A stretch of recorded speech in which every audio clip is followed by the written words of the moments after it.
Hello there and welcome to the Still Life Photography Workshop with me, Jodie Marr, on behalf of Take Your Place, Network of East Anglian Collaborative Outreach. Just a little bit about my background. I'm a fine art postgraduate of Norwich University of the Arts and now work for the university as a higher education champion specialising in arts, design and media. Within this workshop you will learn how to use positive and negative space to enhance photos of everyday objects. Resources you need include everyday objects and a camera, so you could use a phone or a digital camera such as a DSLR. Positive and negative space play an important role in determining the overall composition in a work of art. The term still life refers to a work of art depicting mostly inanimate subject matter, so typically everyday objects which may be either natural or man-made. By understanding positive and negative space and applying your knowledge, you can become more successful in designing your compositions.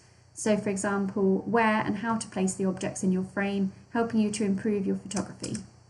So what is positive and negative space? Positive space are the areas in a work of art that are the subject or areas of interest, and the negative space is the areas around the subject or areas of interest. So when you see this image, do you see faces or a vase? If you see a vase, the white area becomes the positive space with the black faces as the negative area. And if you see faces, the black area becomes the positive space while the vase is seen as the negative. Space is the area between and around the objects. The space around the object is often called negative space. Space can also refer to the feeling of depth in a piece of artwork. And here's some still life photography examples using positive and negative space to photograph everyday objects found around the house. These images were taken using a DSLR. However, if you don't have access to a DSLR, as I said before, you could use your phone or even a tablet to experiment capturing your photographs. You could incorporate other photography techniques such as rules of thirds, photographing in black and white, or editing your images after in Photoshop, such as and also free apps such as Snapseed, for example. In both these examples, the negative space around the objects allows the viewer to focus on the form and shape of the pocket watch and ceiling light. I really like the details in these chosen objects and the angles of which they were taken. Hopefully these will inspire you to look at different angles around your home, looking at the everyday objects incorporated into your living space as well as the objects themselves.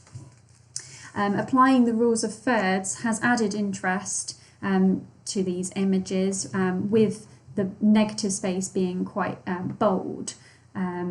And I think actually if I was to photograph the image on the right, I would personally either make that more exaggerated or I might even crop it so it was a square, and then you could really focus on the detail of the ceiling light.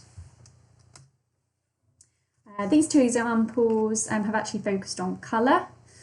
So you could achieve this either through post-editing in Photoshop or using Colourpop apps, again using things like Snapseed, which are free downloadable apps which you can use on your phone.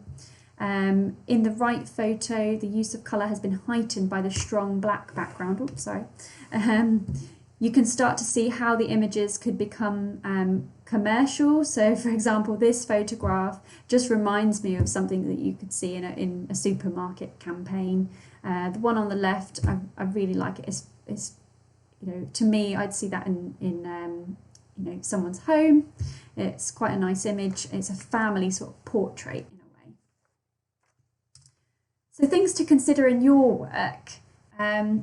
Think about the theme and what you're trying to capture. So for example, I gave you some examples of using black and white and colour. You might want to think about texture, and I'm sure you've got some themes that are already going on in your work at the moment. Think about the context of the photographs you were trying to create, for example. So if you picked a perfume bottle, maybe photographing it on a dressing table. For example, if you wanted to do a pile of shoes, is the hallway the best context for that? Or could you photograph them outside or in your bedroom? And for example, a bedside table lamp, what's the best way of capturing that object? For example, the one in the image on your screen, that has been photographed in a dark box, so creating a light box space. So what is the story you're trying to tell in the photograph? So if you've got lots of shoes in a hallway, it can convey many different stories. If they're placed neatly in pairs, it may give you a feeling of order and neatness. If they are scattered and covered in mud, you may imagine people who are a bit messy or people that have just been out for a walk. I think the type of shoes also can create a story. For example, with this image, as I was saying before, it gives a sort of family portrait of mum, dad, and maybe a child. And I like the idea of the colour really popping out so that the child is of interest in this image.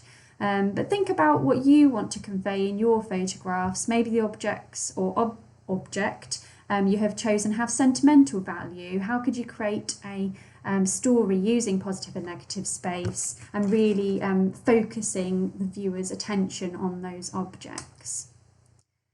So your practical task is to look around the room for everyday objects, thinking about positive and negative space, create a still life photograph using those found objects or object.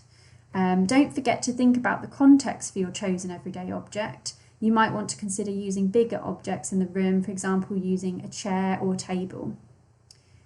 Using your camera, now this could be a DSLR, but you could use your phone or tablet as I mentioned earlier.